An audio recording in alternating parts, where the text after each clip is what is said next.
So guys, जैसा कि हमने पिछले एपिसोड में देखा कि नेदर वर्ल्ड से एक lady petitioner 9 heaven and 10 realm के फेरी लैंड में आ गई थी। उसने यू फैमिली के एक एंसेस्टर की हड्डियों पर कब्जा करके उनका रूप ले लिया। थर्ड एल्डर ने उसके यहाँ आने की वजह पूछी। उसने बताया कि जल्दी हमारी दोनों दुनियाओं के बीच युद्ध छिड़ने वाला है, पर हम चाहते हैं कि पहले दोनों दुनियाओं के यंग पेटिशनर एक दूसरे से लड़े ताकि हमें एहसास हो कि कौन कितने पानी में है। साथ ही इससे वो एक दूसरे की पावर को भी समझ सकते थे। लेडी पेटिशनर अपने रियल्म के टॉप यंग पेटिशनर को लेकर आई थी, जिससे थर्ड एल्डर को डर था कि यह जरूर कुछ प्लान बनाकर आई है, इसीलिए वो इस लड़ाई के लिए सहमति नहीं दे रहे थे। पर जब उस लेडी पेटिशनर ने डार्क प्रिजन में कैद की हुई सभी कबीलों के एंसेस्टर की बॉडी को बाहर निकाला और वो हारने या जीतने दोनों कंडीशन पर उन्हें सौंपने वाली थी, तो सभी पेटिशनर लड़ने के लिए तैयार हो गए। थर्ड एल्डर ने 10 रियल्म मैप और कियानकुन बे के साथ एक नया रियल्म बनाया था जहां दोनों दुनियाओं के पेटिशनर लड़ने वाले थे।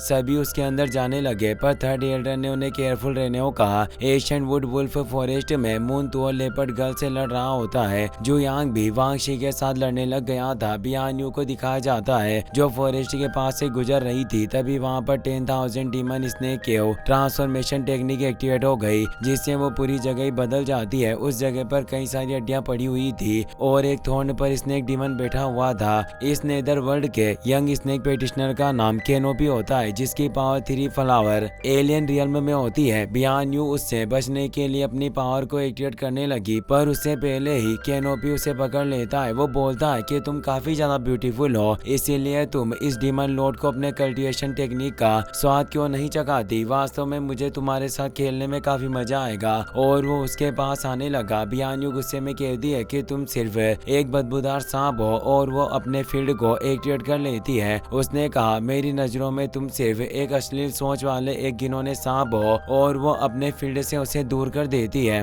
वहीं हमें शियाओ को दिखाया जाता है जो उस अदृश्य जीव को देख नहीं पा रहा था और उससे बचने की कोशिश कर रहा होता है। और इस जगह के चारों तरफ थंडर बैरियर मौजूद था, जिसे शियाओ अपने लियो ब्रांचेस की मदद से तोड़ने की कोशिश करता है और सोचता है कि अदृश्य जीव निश्चित रूप से काफी पावरफुल है, जो इस हवा के साथ खुद को डाल सकता है और ये मुझे निगलने की कोशिश कर रहा है। इसीलिए जरूर ये अभी तक सभी पेटिशनर को निगल कर ही इतना पावरफुल बना होगा। वो अदृश्य जीव अभी भी शियाओ के पीछे आ रहा था, इसीलिए शियाओ बैरियर की मदद से तेजी से हटकर पीछे चला जाता है और नेदर वर्ल्ड का जीव उस लाइटिंग बैरियर से जा टकराया। इस बैरियर को थर्ड एल्डर के द्वारा ही सेटअप किया गया था। शियाओ को इससे चोट नहीं लगी थी, पर अगर इसे नेदर वर्ल्ड का प्राणी छूता था तो उसे तेज झटका लगता था, जिससे उसे नेदर वर्ल्ड के अदृश्य बीस्ट को दर्द हुआ और शियाओ अब उसके असली रूप को देख पाता है। वो उसे बचने का मौका नहीं देना चाहता था, इसीलिए अपने कुनफेंग टेक्निक का इस्तेमाल करता है, जिससे कुनफेंग वेल बाहर आती है और उस नेदर डिवोरिंग बीस्ट को तेजी से हिट करती है। इससे एक तेज विस्फोट होता है, पर उस डिवोरिंग बीस्ट को कुछ खास चोट नहीं आई थी और उल्टा वो तो हंस रहा होता है। उसका नाम वोएड किंग बीस्ट होता है, जो गॉड रियल्म का एक्सोटिक रॉयल फैमिली का बीस्ट होता है। वो हंसते हुए कहता है कि लड़के, तुम्हारी ताकत काफी अच्छी है। मेरे मास्टर ने तुम्हें यहाँ तुम्हारे 9 हेवन एंड 10 अर्थ की दुनिया की टेक्निक्स का साथ लेने के लिए भेजा था, इसीलिए मुझे लग रहा है कि तुम मुझे यहाँ कुछ नई टेक्निक के साथ सरप्राइज दे सकते हो। शियाओ कहता है कि तुम लोगों को मूल्यवान टेक्निक्स को चुराने के लिए उन्हें निगल जाते हो, और हो सकता है कि दूसरी दुनिया के लोग इस बिस्ट के जरिए हमारा शिकार करना चाहते हो। यही इनका लक्ष्य होना चाहिए। वो वोएड किंग बिस्ट वापस से अदृश्य हो जाता है और कहता है कि इससे कोई फर्क नहीं पड़ता कि तुम हमारा मकसद समझ गए हो, पर तुम मुझे पकड़ नहीं सकते। शियाओ थोड़ा परेशान नजर आ रहा था क्योंकि अपनी डिवाइन आई की मदद से भी उसे देख नहीं सकता था, इसीलिए शियाओ कुनफेंग और फिनिक्स को एक साथ एक्टिवेट कर लेता है और कहता है कि इविल क्रिएचर, तुमने काफी सारे मासूम लोगों को खाया है, पर अब तुम मुझसे छिप नहीं सकते। और वो अपनी टेक्निक की वजह से उस पर कई सारे फेदर अटैक करने लगता है। वो सभी तरफ अपने अटैक कर रहा था, जिससे वो वोएड किंग बिस्ट भी उन फेदर अटैक से बच नहीं पाता और काफी सारे फेदर उसकी बॉडी पर चुभ जाते हैं। उसे दर्द का एहसास होता है। शियाओ बोलता है कि अब तुम मुझसे बचकर आखिर कैसे भाग पाओगे। वोएड किंग बिस्ट हंसते हुए बाहर निकल आया और अपने ऊपर लगे हुए फेदर को भी निगल लेता है। वो कहता है कि तुमने कुनफेंग टेक्निक का इस्तेमाल किया। ये एक ऐसी टेक्निक है जिसका स्वाद मेरे एंसेस्टर ने भी नहीं चखा है, इसीलिए वक्त आ गया है कि तुम मेरे आगे सरेंडर कर दो और मैं इस टेक्निक को खुद अपने मास्टर को भेंट करूंगा। ये कहकर space God supreme heavenly art के 9 टन्स ऑफ हेवनली पावर को एक्टिवेट कर लेता है। शियाओ सोचता है कि दूसरी दुनिया के इन विदेशी जीवों की कोई नई योजना होनी चाहिए, इसीलिए मैं लंबे समय तक इनसे लड़ते हुए नहीं रह सकता। हो सकता है कि ये इस लड़ाई के आड़ में कुछ बड़ा प्लान कर रहे हो, इसीलिए वो परेशानियों से बचने के लिए अपने heavenly art 6 reincarnation path scroll को एक्टिवेट कर लेता है, जिसके अंदर वो वॉइड किंग बिस्ट को फंसा लेता है। वॉइड किंग कहता है कि इस रीइंकार्नेशन हेवनली स्किल में सिर्फ 6 पाथ मौजूद है और अब वॉइड चक्र एक्टिवेट हो जाता है क्योंकि उसके पास स्पेशल पावर के 9 ट्रांसफॉर्मेशन मौजूद थे, जिससे उसने एक बड़े बदलाव के साथ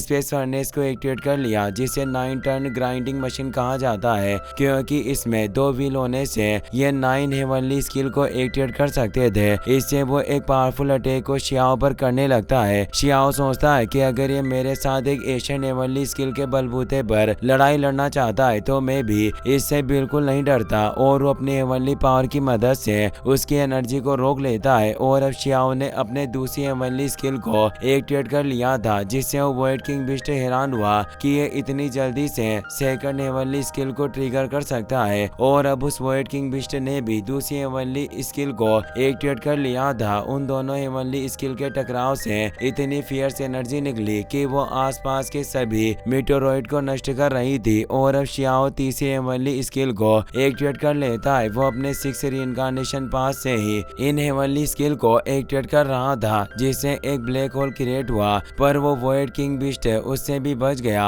और कहता है कि चाहे तुम कितनी भी कोशिश कर लो पर मुझे नहीं पकड़ सकते।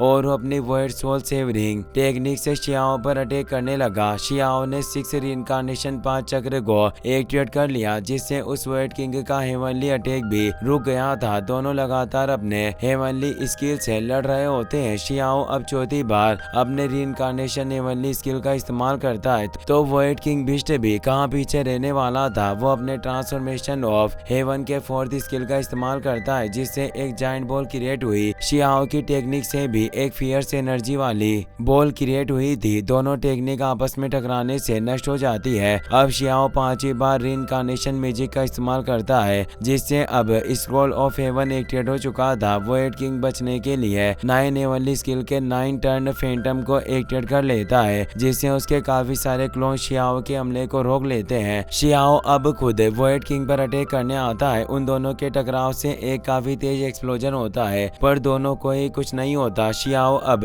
6 पाथ ऑफ रीइंकार्नेशन का 9वीं बार इस्तेमाल करता है, जिससे उसने एक ब्लैक होल को वॉइड किंग बिस्ट के ऊपर छोड़ दिया। वॉइड किंग भी 9वीं बार अपनी हेवनली स्किल का इस्तेमाल करके उस ब्लैक होल को रोक लेता है। यह अटैक काफी भयानक था, जिससे वो पूरा स्पेस भी इस धमाके से गूंज उठा था। और अब 9वीं बार इस हेवनली स्किल का इस्तेमाल करने से वॉइड किंग कमजोर हो चुका था। शियाओ के मुंह से भी खून आने लगा था और शियाओ के सभी 6 स्क्रॉल की एनर्जी बिखर चुकी थी। वॉइड किंग कहता है कि लड़के, तुम्हारे हेवनली स्किल की सोर्स एनर्जी अब पूरी तरीके से खत्म हो चुकी है और इन हेवनली स्किल पर हेवन एंड अर्थ के द्वारा कुछ पाबंदियां लगाई जाती है, जिससे कोई भी इन हेवनली स्किल का इस्तेमाल 9 से ज्यादा बार नहीं कर सकता। हम दोनों पहले ही 9 बार हेवनली स्किल का इस्तेमाल कर चुके हैं, पर तुम कमजोर हो चुके हो, इसीलिए अब हेवनली स्किल के बिना तुम काफी जल्दी मेरे हाथों शिकार बन जाओगे। पर शियाओ अब 6 path of reincarnation heavenly art को 10वीं बार भी इस्तेमाल करने लगता है और बोला कि आम लोगों के बारे में ये बात सच हो सकती है कि हेवनली स्किल का सिर्फ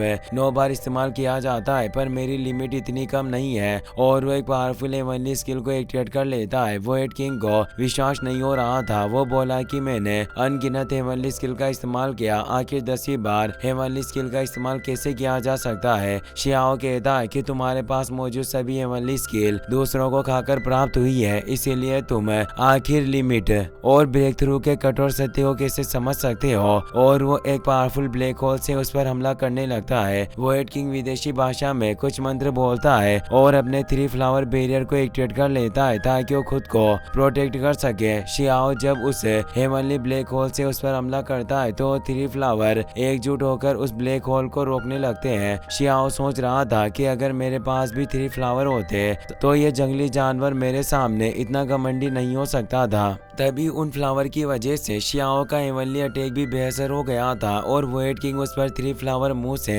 अटैक करने लगा। शियाओ अपने डुअल फ्लावर मुंह को एक्टिवेट कर लेता है क्योंकि अभी तक उसने सिर्फ 2 फ्लावर की खेती की थी, इससे वो वोइड किंग के अटैक को रोक लेता है। वोइड किंग बोलता है कि तुम सिर्फ एक छोटे कीड़े की तरह हो जो खुद की पावर को काफी ज्यादा आंकता है, पर अब हेवनली की स्किल के बिना मैं देखता हूँ कि आखिर तुम मेरे शिकंजे से कैसे बच पाओगे। और वो 3 फ्लावर से बनी हुई क्यानकुन होंगलू फर्नेस में शियाओ को फंसा लेता है। इस फर्नेस की अग्नि से शियाओ को काफी गर्माहट महसूस हो रही थी। वोइड किंग बोला कि तुम वाकई एक नासमझ छोटे कीड़े हो। मैं किंग तुम्हें कब से अपने जाल में फंसाने की कोशिश कर रहा था, जिसके लिए मैंने पहले ही उपाय सोच लिया था और अब तुम मेरी फर्नेस में फंस चुके हो। वो शियाओ को अपने ग्रेट दाव फ्लावर के नरिशमेंट ऑब्जेक्ट के रूप में इस्तेमाल करना चाहता था, जिसके लिए वो अपनी फर्नेस की रिफाइन प्रोसेस को स्टार्ट कर देता है। उस फर्नेस की एनर्जी शियाओ को जकड़ लेती है और उसकी बॉडी को रिफाइन करना स्टार्ट कर देती है। शियाओ सोचता है कि मैं 6 पाथ ऑफ रीइंकार्नेशन वाली स्किल पर काफी ज्यादा भरोसा कर रहा था और इस चक्कर में मेरी असली पावर यानी फाउंडेशन को भूल गया। मैं अभी तक कई सारे रिफाइनमेंट से गुजरा हूँ, इसीलिए मैं अब किसी से कैसे डर सकता हूँ। और वो एक एनर्जी के साथ उस फर्नेस को नष्ट कर देता है। उसने धर्मा हेवन एंड अर्थ एनर्जी को मिलाकर अपनी गॉड बॉडी को क्रिएट कर लिया था, जिससे वो कानूनों को तोड़ने की काबिलियत रखता था। वो गॉड बॉडी से उस वोइड किंग पर अटैक करके उसे दूर कर देता है। गॉडेस लियू की पावर का भी इस्तेमाल करता है, जिससे वो बिस्ट